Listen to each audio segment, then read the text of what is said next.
ان کا نام جو FIR میں درج کیا گیا ہے اس میں سے نکالا جائے، کیونکہ اس کیس سے اس کا کوئی تعلق نہیں ہے۔ دوسری طرف بلوچستان حکومت نے ایک GIT بنائی ہوئی ہے اور اس میں انہوں نے کہا جی ہمیں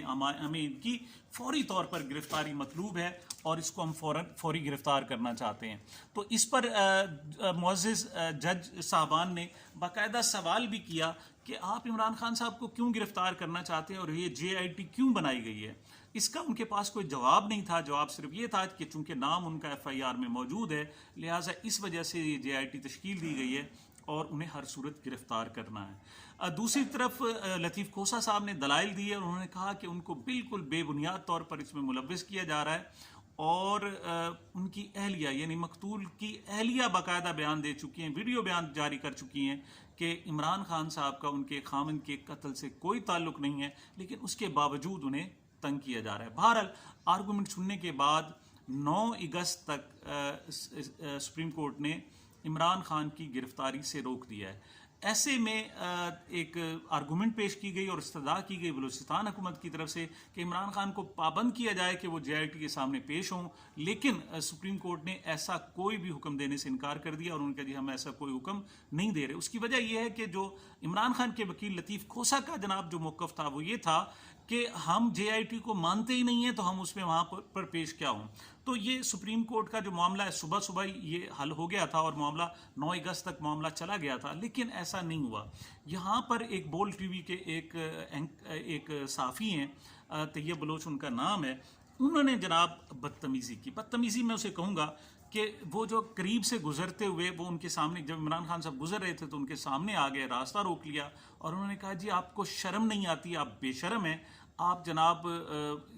کچھ شرم آپ کو آتی ہے یا بالکل ڈھیٹ آدمی ہیں کہ آپ پر اس قدر مقدمات ہیں اور جناب آپ عدالتوں میں پیش نہیں ہوتے۔ جو لفظ استعمال کیا وہ بے شرم تھا اور ڈھیٹ تھا۔ کوئی شخص آپ سے سوال ہی اس انداز میں کرتا ہے، ایک راستہ روکتا ہے اور آپ کو اس طریقے سے سوال کرتا ہے کہ آپ بہت ہی بے شرم آدمی ہیں اور بہت ہی ڈھیٹ آدمی ہیں، تو اس کا جواب کیا دیا جائے؟ تو عمران خان صاحب نے اس کا جواب کوئی نہیں دیا، لیکن بہرحال جو وہاں صحافی موجود تھے جو عمران خان صاحب کے گارڈ سے، انہوں نے طیب بلوچ کو ہٹا دیا۔ حالانکہ آپ اندازہ کریں کہ یہ بول ٹی وی کے یہ جناب صحافی ہیں اور اس حوالے سے سمیع ابراہیم آپ کو پتہ ہے بول نیوز نیٹ ورک کے صدر ہیں، اور اگر وہ ان کو وہاں بول سے نکالتے ہیں تو ایک نیا سکینڈل شروع ہو جائے گا، ایک نیا معاملہ شروع ہو جائے گا۔ بہرحال عمران خان صاحب اس کو نظر انداز کرتے ہوئے چلے گئے اور انہوں نے اس کا جواب نہیں دیا، لیکن اس کے باوجود بول پر تو نہیں باقی ٹی وی چینلز پر بڑی خبریں نشر کی گئیں جی عمران خان صاحب کے گارڈز نے صحافی پر حملہ کر دیا۔ لیکن کیا سوال کیا گیا تھا، یہ اپنی جگہ پر ایک سوال ہے۔ اس کے بعد جج زیبا چودھری کیس میں جیسے میں نے عرض کیا کہ عمران خان صاحب ڈسٹرکٹ کورٹس میں پیش ہوئے۔ یہاں پر ایک عجیب سی بات ہے، صورتحال یہ ہے کہ عمران خان ایک سابق وزیر اعظم ہیں، ان کا ایک پروٹوکول ہے، وہ اس حساب سے چلتے ہیں، لیکن اس وقت حکومت انہیں بالکل ذلیل و خوار کرنے پر تلی ہوئی ہے۔ صورتحال یہ تھی کہ وہ ایک مرتبہ عدالت آئے، پھر پتہ چلا کہ ابھی جب جج صاحب نہیں ہیں باہر چلے گئے، پھر دوبارہ جی جج صاحب آ گئے، پھر وہ آ گئے، پھر وہ بیٹھ گئے، پھر جج صاحب نے کہا جی آپ کی حاضری لگ گئی، جی لگ گئی، اس کے بعد آپ چلے جائیں جی، پھر وہ چلے۔ اس طرح کی صورتحال ہوتی رہی۔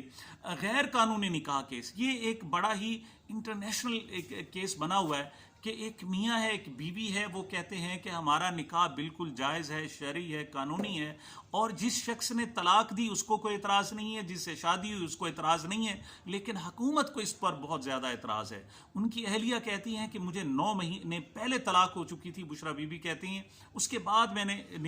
یہ جناب ان سے دوبارہ نکاح کیا عمران خان صاحب سے، لیکن اس کے باوجود ان کو محض ذلیل اور خوار کیا جا رہا ہے۔ اہم جو واقعہ ہوا وہ توشہ خانہ کیس میں جناب ہمایوں دلاور صاحب کی عدالت ہے۔ آپ کو پتہ ہے ہمایوں دلاور صاحب جج صاحب ہیں، ایڈیشنل ڈسٹرکٹ اینڈ سیشن جج ہیں، اور لگتا ایسے ہے کہ بہت زیادہ جلدی میں سپریم کورٹ انہیں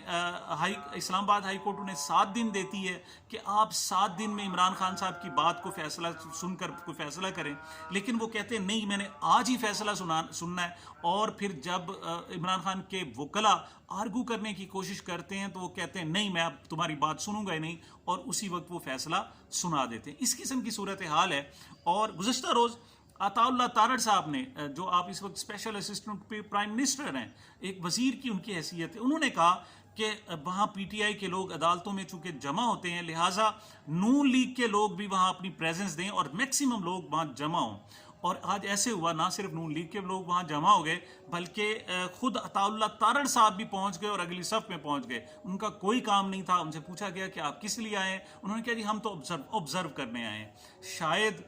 لوگوں کا یہ بھی کہنا تھا کہ انہوں نے جج صاحب کو جو ہدایت جاری کر رکھی ہیں ان پر باقاعدہ عمل درآمد کرنے کے لیے، ان کو اپنی آنکھوں سے دیکھنے کے لیے آئے ہیں. بہرحال عمران خان صاحب کو یہاں پر بھی خاصے مشکلات اور مسائل کا سامنا کرنا پڑا. یہاں تک کہ جب وہ ڈسٹرکٹ کورٹ میں جا رہے تھے تو ایک نامعلوم جگہ سے ایک بوتل کی پانی کی بوتل ان پر پھینک دی گئی، اور اگرچہ ان کے ساتھ کچھ شیلڈز تھی بلٹ پروف اور ڈائریکٹ لگ تو نہیں سکی، لیکن میں سمجھتا ہوں کہ ایک سابق وزیر اعظم کو، اپنے ایک سابق ایک پارٹی کے بہت بڑے رہنما کو آپ اس بنیاد پر ذلیل کرنا چاہیں، خراب کرنا چاہیں کہ وہ جناب آپ کے مخالف ہیں، اس سے کیا ہوگا؟ اس سے آپ ان کی ذات کو دو مقاصد ہے بنیادی طور پر. جو مقاصد ہے، ایک تو ان کو تھکانا مقصد ہے، ان کو زج کرنا مقصد ہے، لیکن در حقیقت جو میرے خیال میں اس سب کا مقصد یہ ہے کہ عمران خان اور پی ٹی آئی کے ورکرز کو ایک مرتبہ پھر ریئیکشن پر مجبور کیا جائے، وہ پھر ایسا کوئی کام اٹھائیں کہ ایک مرتبہ پھر 9 مئی کے آڑ میں جیسے ان کو پہلے ذلیل و خوار کیا گیا، ان کی پارٹی کو توڑ دیا گیا، ان کے ہزاروں لوگوں کو بند کر دیا گیا، ان کی بولنے کی اجازت ختم کر دی گئی، ایک مرتبہ پھر مزید عمران خان کو خراب کیا جائے. لیکن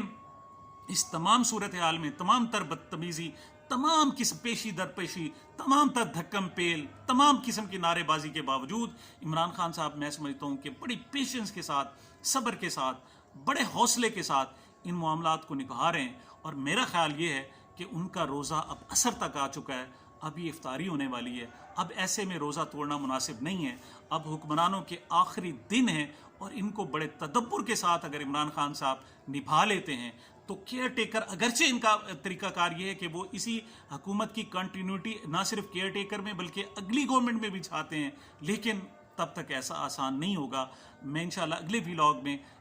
جو حکومت کی اسٹریٹجی ہے کہ کیئر ٹیکر گورنمنٹ کیسے ہو اور اس کو کس طریقے سے اس کو کنٹینیوٹی دی جا سکے، اور اس اقدار کا نام کیوں لایا گیا، اسٹیبلشمنٹ کے اس کے حوالے سے کیا تحفظات ہیں، ان سب کو انشاءاللہ میں آپ کے سامنے بیان کروں گا. یہ آج کا پہلے دن کا عمران خان صاحب کی مختلف عدالتوں میں پیشی کا احوال ہے. میں نے عرض کیا کہ الیکشن کمیشن میں چونکہ پیش نہیں ہو سکے تھے تو 4 بجے انہوں نے عمران خان صاحب کے وارنٹ گرفتاری بھی جاری کر دی. یہ اب تک کی اپڈیٹس تھی. مجھے میرے چینل کو اپنی محبتوں اور دعاؤں میں یاد رکھیے گا. ملتے ہیں چھوٹے سے وقفے کے بعد.